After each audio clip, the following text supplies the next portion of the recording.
Good morning everyone, welcome back to my channel Aparna blog. তোমরা সবাই কেমন আছো বন্ধুরা? আশা করি সকল বন্ধুরা ভালো আছো, সুস্থ আছো। আমরাও ভালো আছি। আর তোমাদের সবাইকে মহালয়ার অনেক অনেক শুভেচ্ছা। তো এর আগের দিন তো দেখলে ওদের বাড়িটা দেখালাম। আজকে আমি ওদের বাড়ি থেকে সকালবেলা ব্রেকফাস্ট করে কোথায় যাব সেটাই তোমাদের সঙ্গে শেয়ার করব। তো ভিডিওটা কেউ স্কিপ না করে সম্পূর্ণ সাথে থেকো বন্ধুরা।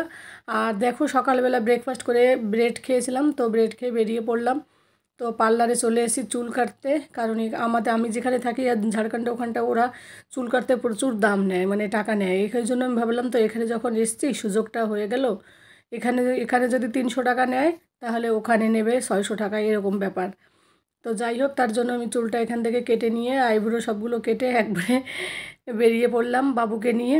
তো এখন যাব শাখার দোকানে। তো যদি শাখা সেরকম সুবিধা হয় তাহলে শাখা নেব, না হলে নেব না। কারণ আমার কাছে একটু টাকারও একটু সমস্যা চলছে, মানে অল্প টাকা আছে, কারণ শপিংয়ে অনেক কেনাকাটা করা হয়ে গেছে। তো বর যেহেতু সাথে আসেনি আর আমি এটিএম ওইসবও কিছু নিয়ে আসিনি, যদিও মাঝখানে কোনো কিছু কিনলেও ফোনপে করে দেবে। তো দেখো, শাখার দোকানে এলাম। শাখাগুলো খুব সুন্দর ছিল, কিন্তু টাকা ছিল না। তারপরে এবার বৃষ্টি হলো, এই জন্য আর মানে শাখা কেনা হলো না আমার। তো আমার খুব আফসোস হলো, কেন যে আমি বেশি টাকা নিয়ে আসিনি, এটাই খারাপ লাগলো। তো বরকে আর ফোন করে বলিনি যে ফোনপে করে দাও শাখা নেবো, এইসব আর বলিনি, কারণ এদিকে বৃষ্টি বৃষ্টি মেঘে অন্ধকার হয়ে যাচ্ছিলো। তো দেখো আমি কোথায় যাচ্ছি। তো যারা এর আগের বছর এসেছিলাম, যারা আমার ভিডিও দেখো তারা তো জানো, আর যারা জানো না নতুন বন্ধুরা তাদেরকে বলছি। ওই যে গাছটা দেখাচ্ছে না, এই গাছটার সামনে যে বাড়িটা, ওই বাড়িটা এর আগে আমি ছিলাম। এই যে বাড়িটা লাস্টের দিকে জুম করে তোমাদের দেখাচ্ছি, দাঁড়াও বন্ধুরা। এই যে একতলা যে বাড়িটাই, এই বাড়িটাই আগে আমি ছিলাম দুর্গাপুরে, এই বাড়িটায় ছিলাম। এখন দেখো কি জঙ্গল হয়ে গেছে। তো ওই তো জানলার পাশে একটা ছিদ্র রয়েছে, ওইখানটায় আমাদের এসির ইয়েটা ছিল। তো সব কিছু এখান থেকে জুম করে দেখছিলাম, আর আমি ওইদিকে যাইনি। আর এইদিকে দেখো কত জঙ্গল হয়ে গেছে। এই ফ্লোরটা মনে হয় বিক্রি হয়েছে, ওই বিক্রি করবে, এই কারণে ইয়ে করে রেখেছে, গ্রাউন্ড মানে ঘের দিয়ে রেখেছে। তো বেশ কাশফুল ফুটেছে, পরিষ্কার। ও বৃষ্টির দিন তো একটু নোংরা হয়। তারপরে দেখো আমি কার বাড়িতে যাচ্ছি। তো আমি তো থাকতাম ওই বাড়িতে, আর ওই বাড়ির সামনে এদের বাড়িটা ছিল। তো এদের বাড়িতে অনুভার মা, এদের বাড়িতে বেশি যাওয়া আসা করতাম, বাবুর সঙ্গে এর মেয়ে পড়তো, খুব ভালো বন্ধুত্ব ছিল। তো এদের বাড়িতে এসে দেখি এদেরও দোতলা বাড়ি হচ্ছে, বালি সিমেন্ট এইসব বাইরে উঠানে রয়েছে। তো এর আগের বার এসে এদের বাড়িতে 2 দিন ছিলাম, এবার এসে আর থাকবো না। সকালে মানে এই এলাম 12টা 40-এ। তো পার্লারে যেহেতু সময় লাগলো, 2-3 ঘন্টা বসে থাকলাম, ওই কারণে আসতে লেট হলো। তো আর সন্ধ্যাবেলা ফিরবো আবার আরিশদের বাড়িতে। তো দেখো সব কিছু রেখে, একটু মোবাইল টোবাইল সব কিছু রেখে আমি একটু ভিডিও করছিলাম। আর এখানে এসে দেখি মেঘ, এত মেঘ। ওই শাখার দোকানে ছিল না, শাখাটা কেনা হলো না, আর ওই মেঘের জন্য তো তাড়াহুড়ো থাকলো, আর ফোনপেও হলো না। তো এখানে যে এলাম, তারপরে দেখো রোদ উঠে গেল। তো ওর মা রান্না করে কি কাজ করছিল, আর অনুভা স্কুলে গিয়েছিল। ও সিবিএসই বোর্ডে পড়ে, ডিএভিতে, বাবুর সঙ্গে একই ক্লাসে, কিন্তু দুজনের আলাদা আলাদা জায়গা। আগে ওর মেয়ে আমার ছেলে খুব খেলতো, খুব মিলতো। তো বাবুর ভালো লাগছে না, যেহেতু অনুভা স্কুলে গিয়েছে, ও একটু পরেই চলে আসবে, যদিও 15-20 মিনিটের মধ্যে চলে আসবে। কিন্তু আমরা ভেবেছি হয়তো আরও লেট হবে, কিন্তু 15 মিনিট লাগবে, কিন্তু তাও লাগেনি, পরে একটু পরেই চলে এলো। তারপরে দেখো ও রান্নাঘরটা কি সুন্দর, ওপেন রান্নাঘর, কিন্তু খুব ভালো। তো অনুবার মা খুব সুন্দর রান্না করে, ও রান্না খেতে তো আমার খুব, মানে কি বলবো, দারুণ লাগে। আর এখানে বছরে একবার আসি না, এখান থেকে চলে যাওয়ার পর বেশ, মানে এদের সঙ্গে একবার বছরে দেখা হয়, তাও বেশ ভালো লাগে। আমার তো খুব ভালো লাগে, কিন্তু ওই ছেলেকে নিয়ে একা একা ট্রেনে জার্নি করতে অসুবিধা হয়। কারণ বর যদি আসে, ওই মেয়েদের মধ্যে আমার বন্ধুর বাড়ি বান্ধবীর বাড়ি এসে ও একা একা কী করবে, বোরিং হবে, ওই জন্য আর ওকে নিয়ে আসা হয় না। আর এই রুমটা দেখো অন্ধকার, এই রুমটায় অনুবার দাদু থাকতো, তো লাইট জ্বালানো আর হয়নি, তো আমি আর জ্বালাইনি। ওর দাদু থাকতো এই রুমে। তো ওই আঙ্কেল তো আর নেই এখন আর। তো এর আগের মানে ভিডিওতেও তোমাদের বলেছিলাম, গত বছর এসেছিলাম যখন। তো যাই হোক, অনুভব এখনই চলে আসবে, তারপর বাবু ওর সঙ্গে একটু খেলবে, দেখি কি করে দুজনে মিলে। দেখো লাইট জ্বালিয়েছি, লাইট চলে এলো। তো এই রুমটা থাকতো। তো এখানে আমরা কত গল্প করতাম, করতাম, এগুলো সব মনে পড়ে। এখানে না এলে বছরে একবার আসা হয় ঠিক, কিন্তু ভালো লাগে, কিন্তু যাওয়ার সময় এলে খুব মন খারাপ হয়। আর এসে এতটা মন খারাপ হয় কি বলবো, মনে হয় এখান থেকে আর যাব না, এরকম মনে হয়। আবার মাঝে মাঝে মনে হয়, স্বপ্ন মনে হয় যে আমি সত্যি এখানে ছিলাম। কারণ এখানে যখন ছিলাম না, আমার তখন ভালো লাগতো না। এখন যেই এখান থেকে চলে গিয়েছি না, সেই এখানে এসে বেশ ভালো লাগলো। তো দেখো কথা বলতে বলতে অনুভব চলে এলো। তো এসে ও বাথরুমে চান করতে গিয়েছে, বাবু বসে রয়েছে। তো এখন ওরা দুজনে খেলবে, আর ওর মা কী রান্না করছে তাই দেখবি, খাবো আমরা। আর এই দেখো একটা কাপ, এই কাপটা আমি অনুবার মাকে অ্যানিভার্সারিতে গিফট দিয়েছিলাম। তো সেটাও এখানে আছে, বেশ ভালো লাগলো। আমার বাড়িতে বার্থডে অ্যানিভার্সারি ওদের বাড়িতে কোনো কিছু হলে বেশ যাওয়া আসা হতো, বেশ ভালো মানে বন্ধুত্ব ছিল এদের সঙ্গে আমার। এই সোসাইটিতে সবার থেকে এদের সাথে বেশি ভালো ইয়েছিল।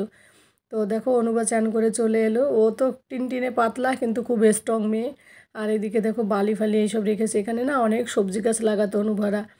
তো বাঁধাকপি, ফুলকপি, এগুলো সব, বেগুন, সব কত খেতাম আমি। আর এই যে কলা গাছটা দেখছো না, এই কলা গাছ না তুলে আমি একটা বাপের বাড়ি পাঠিয়ে দিয়েছি। ছোট ছোট কলা গাছে অনেক কলা ধরে, মানে খেতে কলাগুলো খেতেও খুব সুন্দর লাগে। আর এইদিকে ফুল গাছ, এখান থেকে ফুল নিয়ে তুলসী পাতা নিয়ে আমি পুজো দিতাম। আমার শাশুড়ি যখন বেঁচে ছিল শাশুড়িও এসে নিয়ে যেত। তো ওইসব খুব মিস করি, ভালো লাগে না, মন খারাপ করে। এখানে এসে প্রত্যেকটা জিনিসের প্রতি মানে কি বলবো, স্মৃতি মনে পড়ে, সব কিছুই মনে পড়ে। তো বাইরে থেকে আমি একটু ঘরের ভিতরে যাচ্ছি বন্ধুরা, কারণ বাচ্চাগুলোকে খেতে দিতে হবে। ওরা দুজন তো খুব লাফালাফি করছে। বাবু একটু পরে বলছিল মাম্মা আমার পেটে ব্যথা করছে। ও এত মানে কি বলবো, দুজনে খাটের থেকে জাম করাই এই সেই। প্রথম দিকে দুজনে কথা বলে না, লাজুক লাজুক, তারপরে আস্তে আস্তে দুজনে কথা বললো। তারপরে দেখো খেলাধুলো করার পর খেতে বসলো। বাবুকে ভাত মাখিয়ে দিলাম, চিকেন রান্না করেছিল। আমার ছেলে চিকেন রান্না করলে আর কিছুই খায় না। তো কিন্তু ও খেতে পারেনি, ওর পেটে ব্যথা করছিলো প্রচুর পরিমাণে, তো তার জন্য আর খেতে পারেনি। কারণ কি ওইদিকে আবার রোদের মধ্যে শাখার দোকানে এদিক ওদিক ঘোরাঘুরি হয়েছিল, তো বাবুর কষ্ট হয়ে যাচ্ছিলো।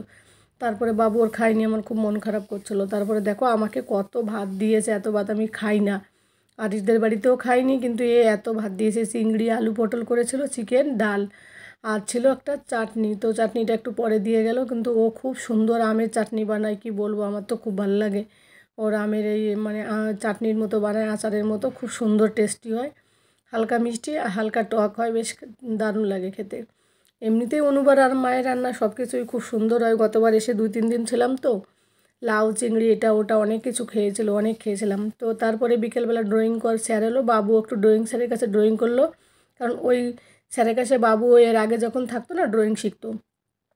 তারপর বিকেলবেলা দেখো সব মায়েরা এলো, ওদের সঙ্গে একটু গল্প আড্ডা হলো। আর এদিকে দেখো অন্ধকার হয়ে এসছে।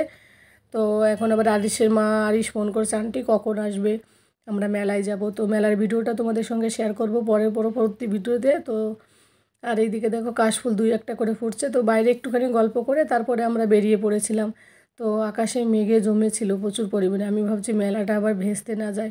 ছেলেটা আবার মেলায় যেতে না খুব পছন্দ করে। তো যাই হোক বন্ধুরা, এই সোসাইটিতে থাকতাম যখন, প্রতিদিন বিকেলবেলা এদের সঙ্গে গল্প আড্ডা মস্তি কত কিছু হতো। বাচ্চাগুলো দেখো অন্ধকার হয়ে গেছে তবুও খেলছে। তো ভিডিওতে বেশি মনে হচ্ছে জঙ্গল, কিন্তু এতটা এরকম না, ওই গাছগুলো একটু দূরে। তো ওরা খুব মজা এনজয় করে বাচ্চাগুলো। তারপরে দেখো সন্ধ্যা হয়ে গেল, এবার আমি ঘরের দিকে ফিরবো। ঘরের দিকে বলতে আরিশদের বাড়ির দিকে ফিরবো, কারণ মেলায় যেতে হবে। তো আবার বাচ্চাগুলোকে নিয়ে বৃষ্টি চলে আসে যদি, ওই কারণে। তো মেলার ভিডিওটাও পরবর্তী ভিডিওতে দেখাবো তোমাদের। তো বললাম বন্ধুরা রাত হয়ে গেছে, এখন আমি টোটোতে উঠে এখান থেকে আরিশদের বাড়িতে যাব। তো তোমরা সবাই ভালো থাকো, সুস্থ থাকো। আর এত সময় ধরে আমার ভিডিওটা দেখার জন্য তোমাদের অনেক অনেক ভালোবাসা এবং অনেক অনেক ধন্যবাদ। আর যাওয়ার পথে বাজারে জানো একটা পুজোর প্যান্ডেল হচ্ছে এখানে বড়জোড়াতে। তো সেই প্যান্ডেলটাও তোমাদের সঙ্গে একটুখানি শেয়ার করলাম। তো এখনও হয়নি, দেখো বাঁশ বাঁধা রয়েছে। আমি ভিডিও করছিলাম, একটা বয়স্ক লোক এসে বলছে যে আগে হোক তারপরে ভিডিও করো এইসব বলছিল। তো বন্ধুরা, তোমাদের নতুন পুরাতন সমস্ত বন্ধুদের অনেক অনেক ভালোবাসা এবং এত সময় ধরে ভিডিওটা দেখার জন্য আরও বেশি ভালোবাসা। আজ অনেক বেশি জলদি জলদি করে কথা বললাম বলো। তো যাই হোক, তোমরা যে যেখানে থাকো সবাই ভালো থাকো, সুস্থ থাকো। আর নতুন বন্ধুরা যদি আমার ভিডিওটি দেখো তাহলে আমার চ্যানেলটাকে সাবস্ক্রাইব করে দিয়ে আমার পাশে থাকো। আর পাশে থাকা বেল আইকনটি প্রেস করে দিও, তাহলে আমি যে ভিডিওগুলো দেবো সেগুলো সবার আগে তোমাদের কাছে পৌঁছে যাবে। তো গুড নাইট, টাটা, পরবর্তী ভিডিওতে দেখা হবে মেলাতে। বাই।